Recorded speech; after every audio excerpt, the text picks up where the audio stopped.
Hello and welcome to this I Thrive video series called Planning for Success in 2021, featuring Dr. Ron Meeker. Each video will help you identify your priorities, implement your plans, and lay the right foundation for success. This session is called No Goals, No Glory. I'm Dr. Scott Jentz, and I'm proud to serve as your I Thrive interviewer for this video series. We're featuring the insights of Dr. Ron Meeker, a recently retired doctor of optometry whose 35-year career as a clinician and practice owner allowed him to develop incredibly thoughtful and calculated approaches to business planning. He now serves as a key contributor to the I Thrive community. Welcome, Dr. Meeker. Thanks, Scott. It's an honor and a pleasure to be a part of I Thrive. Yeah, we're really excited to kick off this I Thrive video series with this interview where we're going to explore the important act by practice owners, which is taking a step back and looking at the big picture to make sure they're hitting their personal goals. So let's go ahead and get started. This series is all about success. How do you define success? I have to guess that it's a blend of personal and professional benchmarks, but we're going to focus on the personal. Talk about defining success. Scott, I think we'd all agree that we want to be successful. But how often do we really go through the process of stepping back and defining what our personal picture of success looks like? The definition of success is very individual matter, and admittedly requires some deep thought. But it's an exercise that pays big dividends. A clear blueprint of what's truly important to you now and in the future allows you to set goals that bring your personal plan to fruition. Unfortunately, without goals and direction, it's easy to be busy and maybe even quite wealthy and yet unsuccessful from a personal planning perspective. Well, my hunch is that most optometrists think about business goals really often, but much less about personal goals, even though they're always at sort of the front of their mind because they're living their personal life. Can you explain the advantage and benefit of long-range personal planning? Well, in addition to helping you stay on track so that you achieve your personal goals, another important benefit for me, at least, was it served as a motivation. Over the years, I found that knowing I was on track to realize the personal vision of success that I had, it helped me overcome those obstacles we face on a daily basis as providers and business owners. So I'm thinking now about this idea of being personal goal minded. How do you start thinking about a long range personal goal plan? Well, I'm kind of a big believer in starting at the end, backward goal setting. Envision what you'd like your life to look like at some point in the future, and then begin planning backward from there. In my particular case, I started at my retirement and planned backward from there. It gives you a different perspective, and it also prioritizes your ultimate goal personally. And that's where you're starting. You're starting from that goal and working backwards. So it's high priority. So that's interesting. My hunch is that backward planning, it feels a little hypothetical to some of our listeners and might be difficult for them to grasp. Is there a trick to getting in the right frame of mind for this? Well, I did find that asking the right questions of yourself is helpful. So trying to answer things such as which, why, what, and how. In other words, which aspect of your life do you want to change more than any other? Why do you want to make that change? And how's that going to make you feel? And what specifically will make you feel that way? And then how can you make that change happen? If you ask those questions of yourself, then it helps you define and come to terms with what your true ultimate goal would be. I really like that. That makes me think, when you were thinking about your backward planning and starting with retirement mind, can you offer up quickly which of those was like at the tip of your mind? Which, why, what, how? Well, to be honest, at the time I was doing some early planning, I didn't have a lot of free time to spend with my family and pursue the things I wanted to do. So the thing I wanted the most was more time to do the things I wanted to pursue on my own. That was what you wanted. Got it. So I've heard you talk about writing your goals down on paper. Why do you go to that level of diligence? I think a lot of people are reluctant to do that, but let our listeners understand why it is they should go to paper. Well, I've read about it many times, these types of things. And I found myself that when I wrote down my specific goals and included dates, it caused me to put more thought into it. Just the act of writing it down And also it helped me commit to those goals. All I right. think it was worthwhile, as crazy as it sounds. Well, it's not crazy. And I really think the listeners ought to pay attention to this idea of writing it down and being specific. Are there any other things that you can suggest when you're thinking about defining the ultimate goal?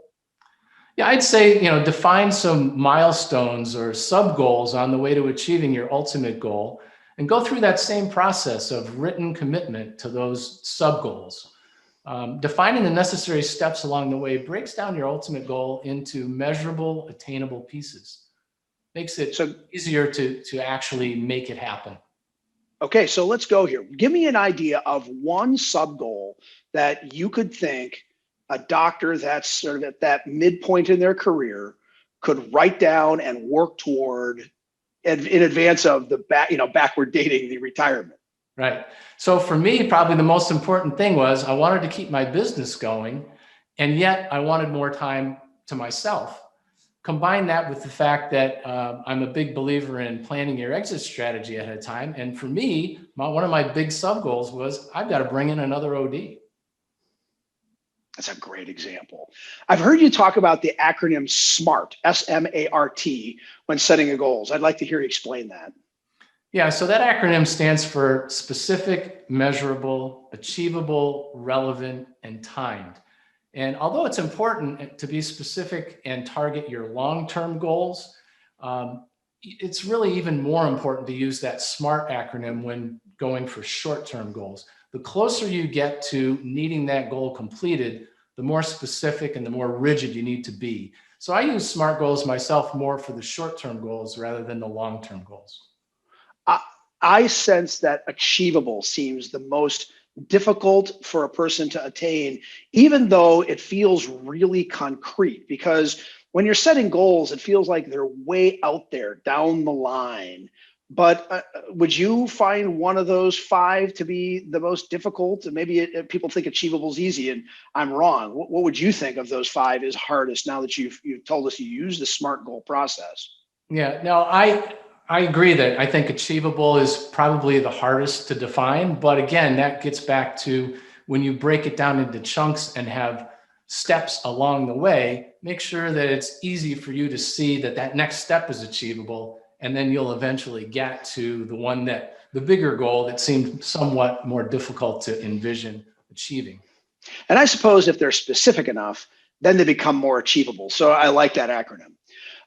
You've been doing all of this sort of personal planning process for a long time. Obviously, you recently retired and you got to that end goal. But as you went through this process, how often did you update your long-term goals and thinking toward them? Well, no matter how well you plan, life is hard to predict. So it's important to periodically review your plan and make sure you're still on course with the specifics that you've identified. Your ultimate goal should be reviewed at least annually. And the closer you get to achieving your goal, the more frequently you need to look at those milestones and keep knocking them off one by one. Also remember that obstacles and opportunities present along the way, and you can and often should tweak that ultimate goal as these opportunities and obstacles present. Those that can adapt are those that thrive. Well said.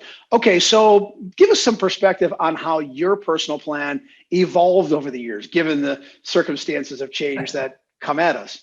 Yeah, well, I talked about life, getting in the way sometimes. So when I was in my late 30s, I was a little naive and I thought perhaps I'd be retiring at age 55. So that was an early goal. But by my mid 40s, I realized that was not going to be practical. So I modified that goal, decided instead to take more vacation beginning at age 50 and see patients only 3 days a week beginning at age 55. And I was able to achieve both of those goals. Also in my mid 40s, my partner and I signed our agreement, and I had planned at that point on selling my portion of the practice to her at age 60 and then fully retiring at age 65. That plan also got modified because I ended up selling to her at 58 and retired from patient care at 61 instead. So tell me how the backward thinking applied in this approach. You were thinking about retiring at an age, you made the adjustments, and then you made SMART goals along the way. Was it ultimately the case that you said, let's pick a time. I'm going to retire at 55.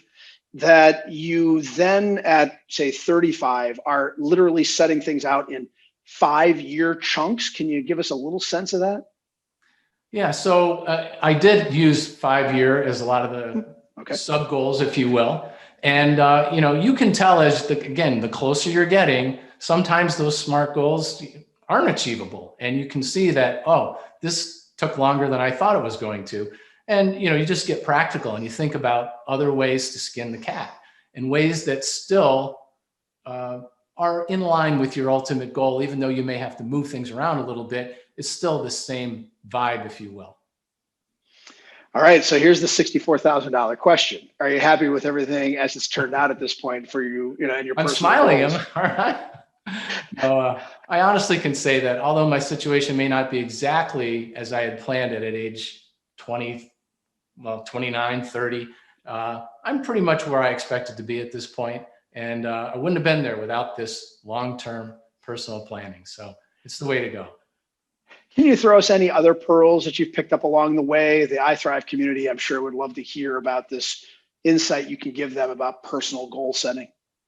Sure, I guess it goes without saying, but it's important to involve your significant other in your high-level personal planning. I mean, you're going to put a lot of effort and time into achieving your goals, and it's much easier to come home and have someone supporting you in that same vein. Second, no matter what your ultimate personal goal of success is, it doesn't do you much good if you're not healthy. So I've always been a big believer in putting your personal health at the top, near the top of your priority list, and enjoy your retirement. Lastly, another way to enjoy it, cultivate some other interests and pursuits so that you've got things to look forward to when you retire. I've said it before a different way, but it's easy to get caught up in the day-to-day and lose perspective. So step back, decide what's important in your life, and make a plan to work smarter toward that end.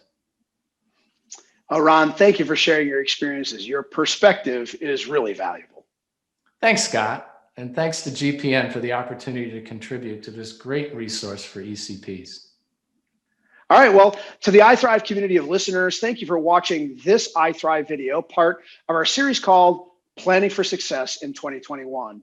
And make certain to look at each of the videos in the series because that'll give you the best perspective on your optimal planning process for this new year. Until our next iThrive video, be great at all you do.